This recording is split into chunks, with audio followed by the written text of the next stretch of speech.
Welcome to Drawliper channel, and in today's video I'm going to show you how to use mobile hotspot on Android.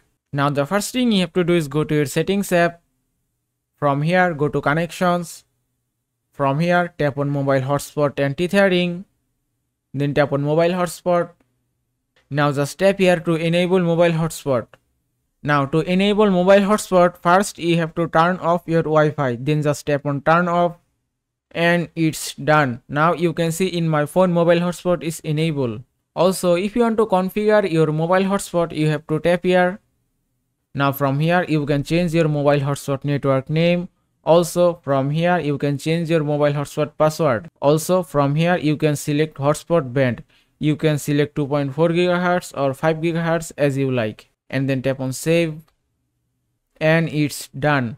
Now your mobile hotspot is ready for use. And that is how you can use mobile hotspot on Android. I hope this video was helpful. If it was, please give it a thumbs up and don't forget to subscribe.